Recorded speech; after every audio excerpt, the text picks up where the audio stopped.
नमस्कार, मैं गौरव जोशी श्रीमती मोहरी देवी तापड़िया गर्ल्स कॉलेज जसवंतगढ़ के इस YouTube चैनल पर आपका हार्दिक स्वागत करता हूं।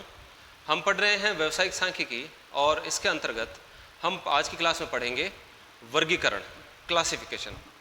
किसी भी सांख्यिकी अनुसंधान में धीरे धीरे समंक एकत्रित किए जाते हैं और इस प्रकार से एकत्रित समंक अव्यवस्थित होते हैं।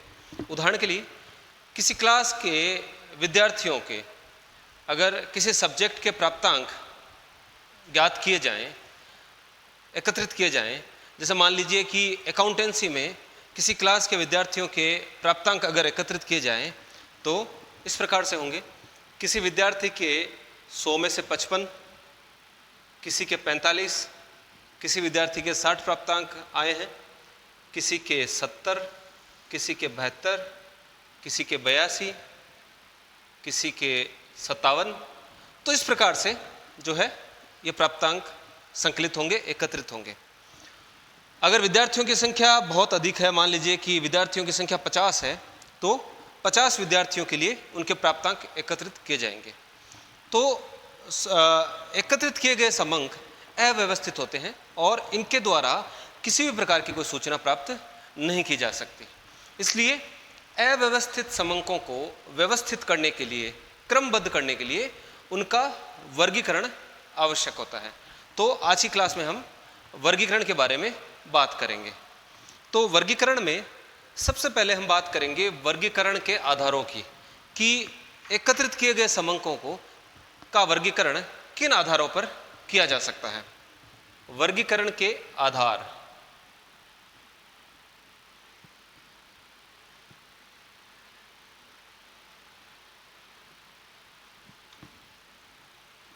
वर्गीकरण का पहला आधार है भौगोलिक वर्गीकरण। भौगोलिक वर्गीकरण या जियोग्राफिकल क्लासिफिकेशन। तो भौगोलिक वर्गीकरण में एकत्रित किए गए समंकों का भौगोलिक आधार पर वर्गीकरण किया जाता है।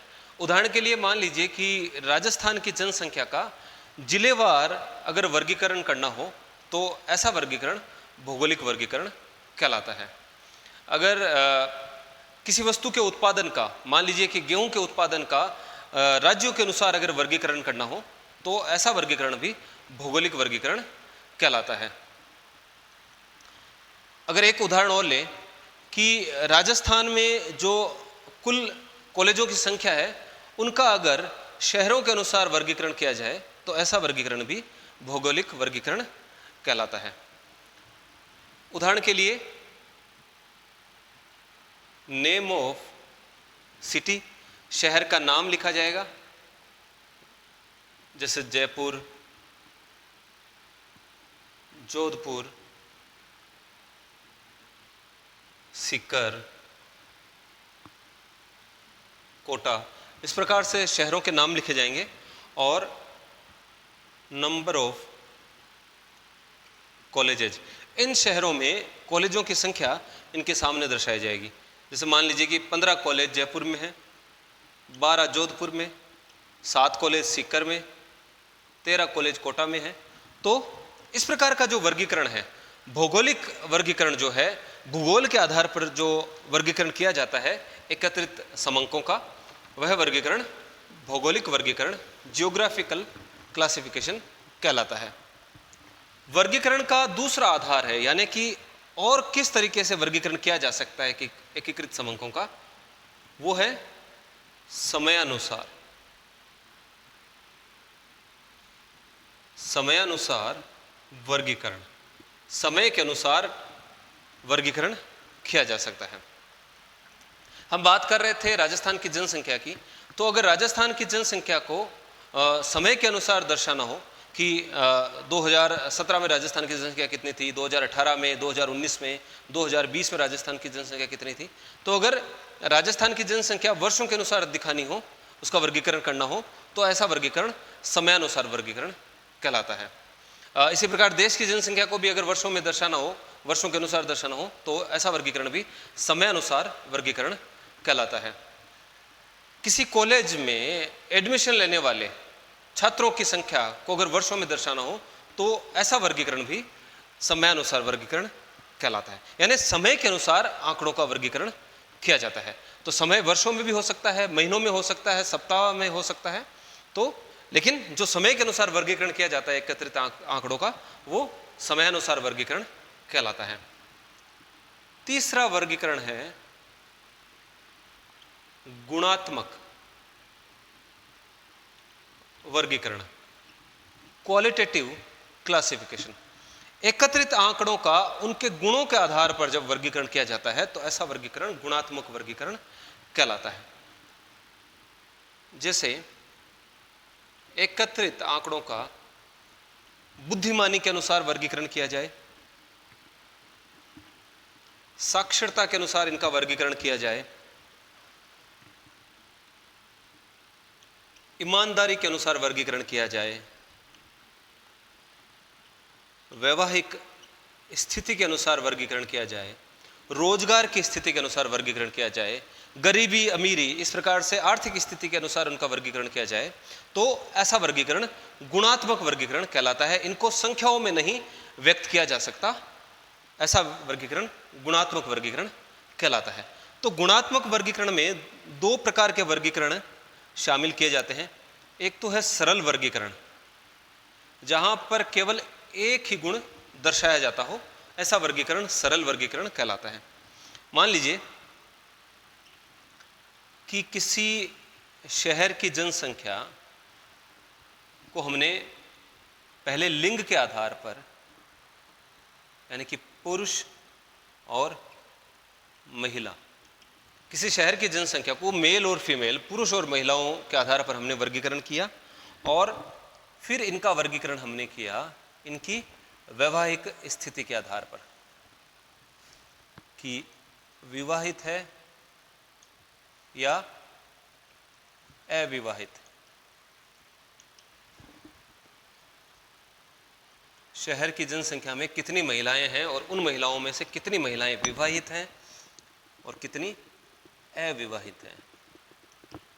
तो जनसंख्या का वर्गीकरण पहले लिंग के अनुसार, उनके सेक्स के अनुसार किया, पुरुष और महिलाओं में, और फिर पुरुषों में कितने पुरुष विवाहित हैं, यानी कि कितने मैरिड हैं, कितने अविवाहित हैं, कितने अनमैरिड हैं। इसी प्रकार से महिलाओं में कितनी महिलाएं शहर में विवाहित हैं और कितनी अविवाहित हैं। तो किसी एक गुण के आधार पर जब हम वर्गीकरण करते हैं तो ऐसा वर्गीकरण सरल वर्गीकरण कहलाता है। और दूसरा वर्गीकरण होता है गुणों के अनुसार बहुगुणी वर्गीकरण। जब एक से अधिक गुण शामिल किए जाएं, एकत्रित समंकों को एक से अधिक गुणों के आधार पर वर्गीकृत किया जाए, तो ऐसा वर्गीकरण बहुगुणी वर्गीकरण कहलाता है। इसका उदाहरण है, अगर इसको आगे हम और वर्गीकृत करें और विवाहित पुरुषों में यह देखा जाए कि कितने पुरुष शिक्षित हैं और कितने अशिक्षित हैं। इसी प्रकार अविवाहित पुरुषों में भी कितने पुरुष शिक्षित हैं और कितने अशिक्षित हैं। और इसी प्रकार विवाहित महिलाओं में कितनी महिलाएं शिक्षित हैं और कितनी अशिक्षित हैं, और अविवाहित महिलाओं में कितनी महिलाएं शिक्षित हैं और कितनी महिलाएं अशिक्षित हैं। तो एक से अधिक गुणों के आधार पर जब वर्गीकरण किया जाता है एकत्रित समंकों का, तो ऐसा वर्गीकरण बहुगुणी वर्गीकरण कहलाता है। तो अब तक हमने तीन प्रकार के वर्गीकरण के तीन आधारों की बात की है। पहला आधार है भौगोलिक वर्गीकरण, भूगोल के आधार पर, जियोग्राफी के आधार पर जब आंकड़ों का वर्गीकरण किया जाता है तो ऐसा वर्गीकरण भौगोलिक वर्गीकरण कहलाता है। दूसरा, जब समय के अनुसार, वर्षों में, महीनों के अनुसार, सप्ताह के अनुसार अगर एकत्रित समंकों का वर्गीकरण किया जाए तो ऐसा वर्गीकरण समयानुसार वर्गीकरण कहलाता है। और जब गुणों के आधार पर एकत्रित समंकों का वर्गीकरण किया जाए, गुणों में जैसे साक्षरता है, रोजगारी, वैवाहिक स्थिति, आर्थिक स्थिति, बुद्धिमानी आदि के आधार पर जब वर्गीकरण किया जाता है एकत्रित समंकों का, तो ऐसा वर्गीकरण गुणात्मक वर्गीकरण कहलाता है। और गुणात्मक वर्गीकरण में भी सरल वर्गीकरण और बहुगुणी वर्गीकरण किया जा सकता है। और जो चौथा आधार है वो है संख्यात्मक वर्गीकरण। जब संख्याओं के आधार पर, संख्याओं में मापा जाए एकत्रित समंकों को, तो ऐसा वर्गीकरण संख्यात्मक वर्गीकरण कहलाता है। जैसे प्राप्तांकों के आधार पर किसी कक्षा के विद्यार्थियों का उनके द्वारा प्राप्त किए गए प्राप्तांकों के आधार पर अगर वर्गीकरण किया जाए तो ऐसा वर्गीकरण संख्यात्मक वर्गीकरण कहलाता है। आयु के अनुसार अगर जनसंख्या का वर्गीकरण किया जाए तो ऐसा वर्गीकरण भी संख्यात्मक वर्गीकरण कहलाता है। किसी कंपनी के कर्मचारियों का वेतन के अनुसार अगर वर्गीकरण किया जाए तो ऐसा वर्गीकरण भी संख्यात्मक वर्गीकरण किया जाता है। यानी कि संख्या के आधार पर जब एकत्रित समंकों का वर्गीकरण किया जाए तो ऐसा वर्गीकरण संख्यात्मक वर्गीकरण कहलाता है। अब वर्गीकरण से संबंधित, वर्गीकरण के आधारों से संबंधित एक क्वेश्चन हम सॉल्व करेंगे। क्वेश्चन है, निम्न उद्देश्यों के लिए वर्गीकरण किस आधार पर करना चाहिए। हमको वर्गीकरण का आधार बतलाना है कि जो उद्देश्य दिया गया है, जो सूचना दी गई है, उसका वर्गीकरण हमको किस आधार पर करना चाहिए। एक कंपनी के कर्मचारियों का सामूहिक बीमा करवाना है और इस उद्देश्य के लिए इन कर्मचारियों का वर्गीकरण किस आधार पर करना चाहिए। कंपनी के कर्मचारियों का सामूहिक बीमा करवाना है तो बीमा कंपनी को सबसे पहले तो कर्मचारियों में कितनी महिलाएं हैं और कितने पुरुष हैं, इसके संबंध में हमको सूचना देनी पड़ेगी। तो कर्मचारियों का वर्गीकरण लिंग के आधार पर किया जाएगा। तो लिंग के आधार पर किया गया वर्गीकरण गुणात्मक वर्गीकरण कहलाता है। तो कर्मचारियों का पहले तो गुणात्मक वर्गीकरण किया जाएगा। बीमा कंपनी को यह बताया जाएगा कि कर्मचारियों में कितनी महिला कर्मचारी हैं और कितने पुरुष कर्मचारी काम करते हैं। तो ऐसा वर्गीकरण गुणात्मक वर्गीकरण कहलाएगा। और फिर बीमा कंपनी को कर्मचारियों की आयु और वेतन के संबंध में भी सूचना देनी पड़ेगी। यानी कि कर्मचारियों का आयु और वेतन के अनुसार भी वर्गीकरण करना पड़ेगा। और आयु और वेतन के अनुसार वर्गीकरण संख्यात्मक वर्गीकरण कहलाता है। संख्यात्मक वर्गीकरण। तो एक कंपनी के कर्मचारियों का सामूहिक बीमा कराने के उद्देश्य से हमको कर्मचारियों का गुणात्मक और संख्यात्मक दो आधारों पर इनका वर्गीकरण करना पड़ेगा। दूसरा है, एक संस्था में वेतन श्रृंखला निर्धारित करने के लिए, तो वेतन श्रृंखला निर्धारित करने के लिए कर्मचारियों का वेतन के आधार पर वर्गीकरण किया जाएगा और ऐसा वर्गीकरण संख्यात्मक वर्गीकरण कहलाता है। तो वेतन श्रृंखला निर्धारित करने के लिए संख्यात्मक वर्गीकरण करना पड़ेगा। विभिन्न जिलों में अकाल की स्थिति जानने के लिए, तो विभिन्न जिलों में अकाल की स्थिति जानने के लिए जिलेवार उसका वर्गीकरण किया जाएगा। और जब जिलेवार वर्गीकरण किया जाएगा तो ऐसा वर्गीकरण भौगोलिक वर्गीकरण कहलाता है। तो अकाल की स्थिति, जिलेवार अकाल की स्थिति जानने के लिए भौगोलिक वर्गीकरण करना पड़ेगा। चौथा है, एक शहर में तंबाकू खाने वाले और तंबाकू ना खाने वाले तथा कैंसर से पीड़ित होने वाले तथा पीड़ित न होने वालों की जानकारी देनी है। तो किसी शहर की जनसंख्या है और किसी शहर की जनसंख्या में को हमको पहले तो वर्गीकृत करना पड़ेगा, तंबाकू खाने वाले कितने लोग हैं और तंबाकू नहीं खाने वाले कितने लोग हैं। तो जनसंख्या का वर्गीकरण किया जाएगा तंबाकू खाने वाले और फिर तंबाकू ना खाने वाले। पहले तो तंबाकू खाने वाले और तंबाकू न खाने वाले में जनसंख्या का वर्गीकरण करना पड़ेगा और उसके बाद देखा जाएगा कि तंबाकू खाने वाले में कितने लोग कैंसर से पीड़ित हैं और कितने कैंसर से पीड़ित नहीं हैं। और फिर इसी प्रकार तंबाकू न खाने वालों में भी कितने लोग कैंसर से पीड़ित हैं और कितने लोग कैंसर से पीड़ित नहीं हैं। इस प्रकार से वर्गीकरण करना पड़ेगा और ऐसा वर्गीकरण गुणात्मक वर्गीकरण कहलाता है। और ऐसा एक से अधिक गुणों के आधार पर वर्गीकरण किया जा रहा है, इसलिए यह वर्गीकरण बहुगुणी वर्गीकरण कहलाएगा। तो इस प्रकार से हमको इस प्रकार की जानकारी देने के लिए हमको एकत्रित समंकों का बहुगुणी वर्गीकरण करना पड़ेगा।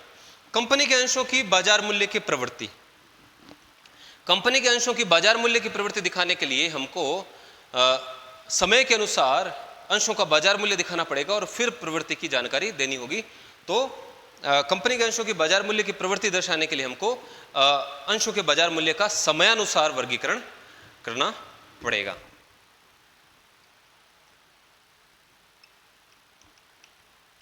तो जो भी आंकड़े एकत्रित किए गए हैं उनका वर्गीकरण करने के लिए अलग अलग आधार अपनाए जाते हैं। तो आज की क्लास में इतना ही। मैं आशा करता हूं कि आज की क्लास में हमने जो पढ़ा आपको अच्छे से समझ में आया होगा। इस वीडियो को लाइक कीजिए, शेयर कीजिए, हमारे YouTube चैनल को सब्सक्राइब कीजिए। धन्यवाद।